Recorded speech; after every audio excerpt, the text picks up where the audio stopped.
છે.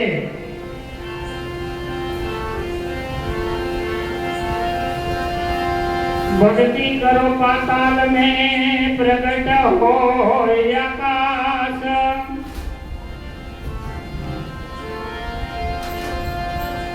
ए भक्ति करो पाताल में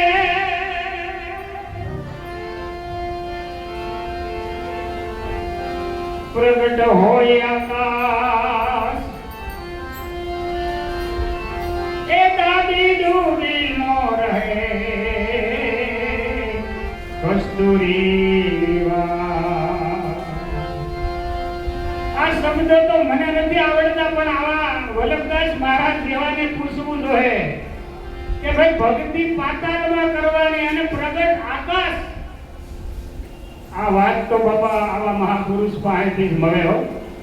મને તો આવડતી નથી, પણ આવા વલ્લભદાસ મહારાજ હોય કોઈ એને પૂછો ને તો ખબર પડે.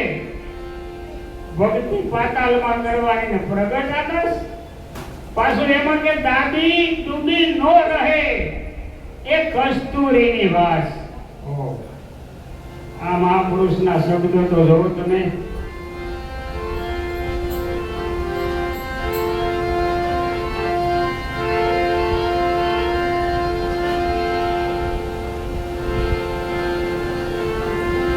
એક નાભા ભગતનું દ્રષ્ટાંત આપું છું, સાંભળો.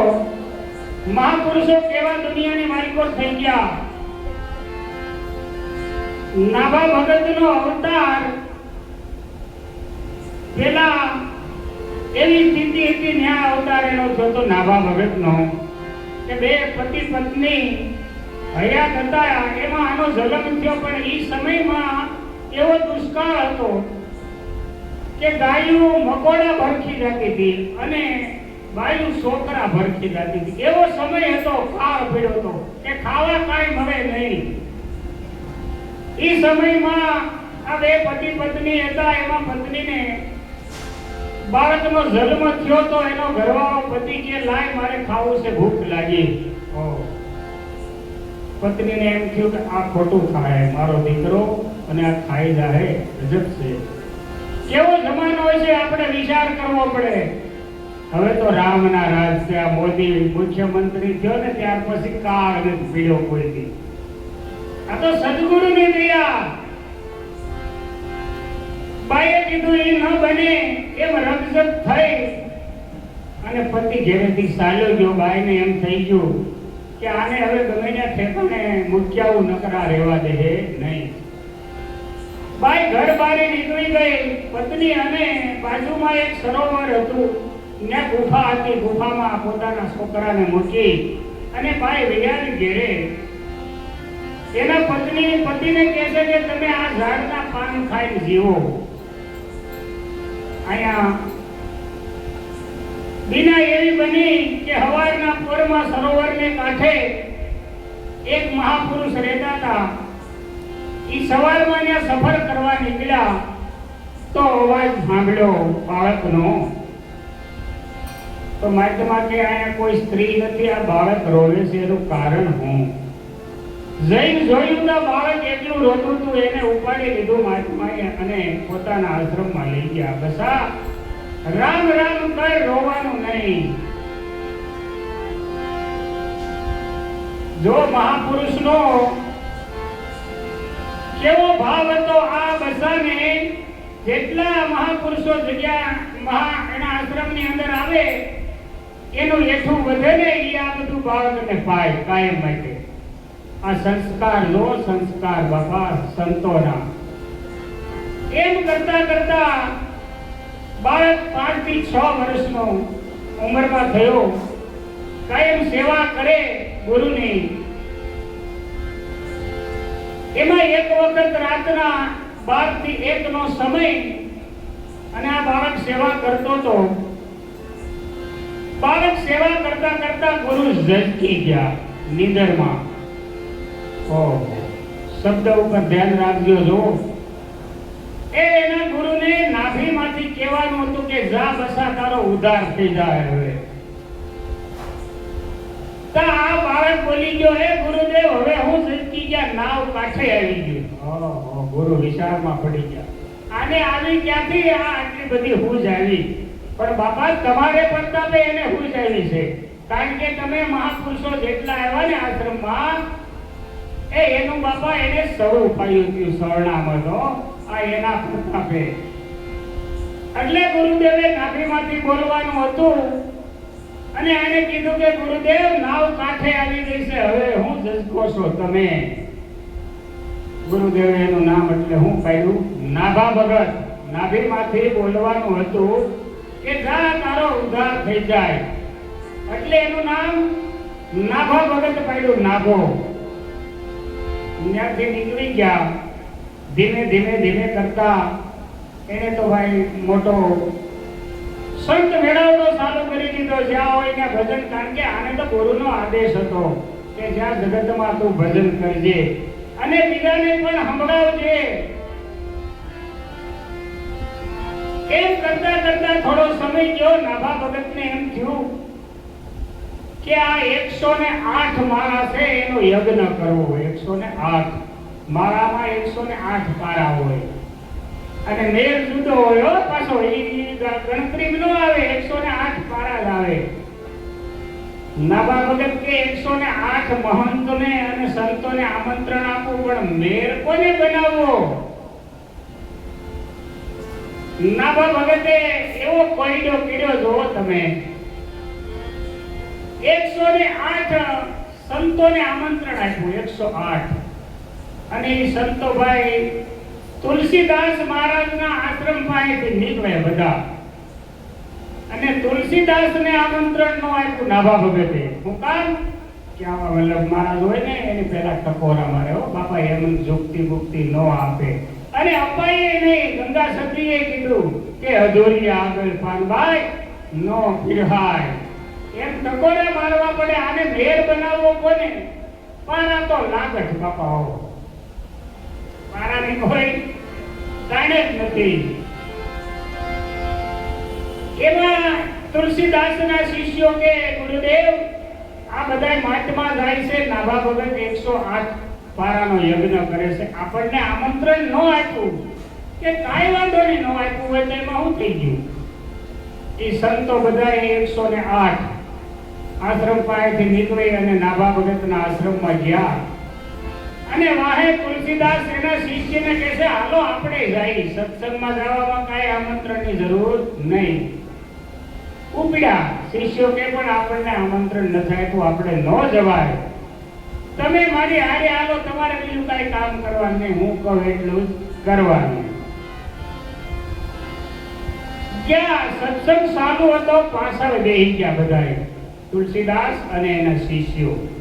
કોઈ પાણીનો ન પૂછ્યું. પણ મહાપુરુષો છે ને એને માનની જરૂર ન હોય, આપણે માનની જરૂર હોય. આશ્રમમાં આવ્યા હોય વલ્લભદાસ કે નહીં આવો હોય એમને તો રીહ ચડી જાય આપણને. એ બાબા રીહ ચડાવવાની ન હોય. સંતના સાનિધ્યમાં નિર્મળ થઈને રહેવાનું મહાપુરુષોએ કીધું છે. થોડોક સમય થયો તો સત્સંગ બંધ થયો. અહીંયા નાભા ભગતે કહી દીધું હતું એના સેવકને કે 108 જ આસન નાખવાના જમવા માટે. કેટલા? 108. 9 નહીં, અને 108 પાત્ર પીરવવાના.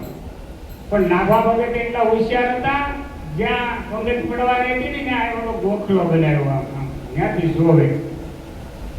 અહીંયા 108 મહંતો સંતો બેસી ગયા જમવા.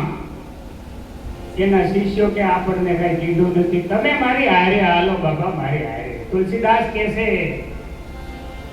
એ છેલ્લા મહંત બેઠા હતા ને એની પાસે તુલસીદાસ ને આ બાજુ બધાય સેવક એના શિષ્યો બેસી ગયા.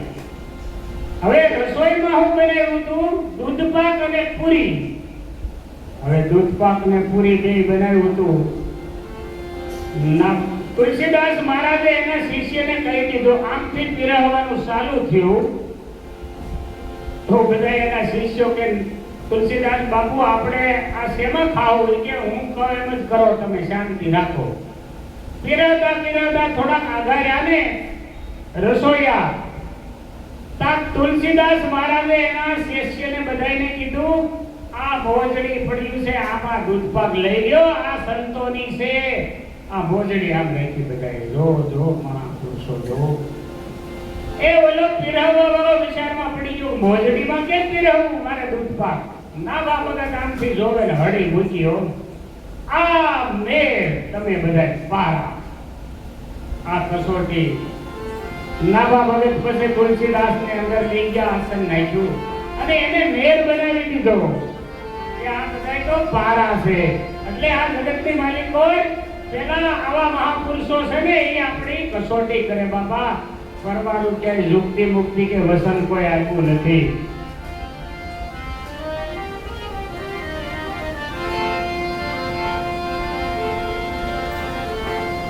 કે પધારો ગુરુજી સતની વિલાડીએ.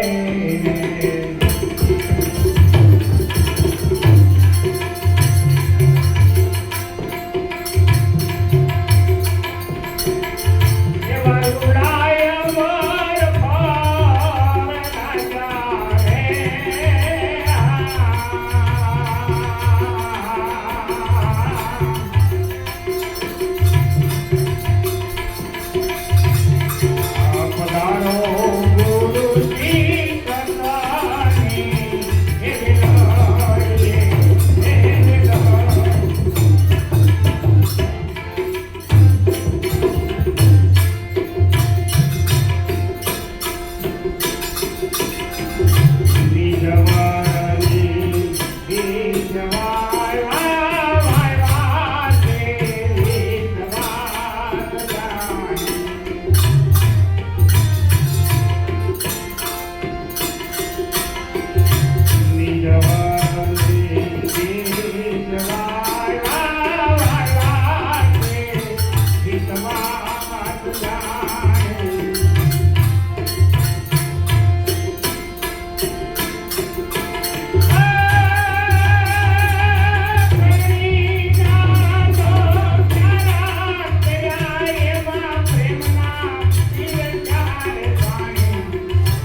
જય નાથની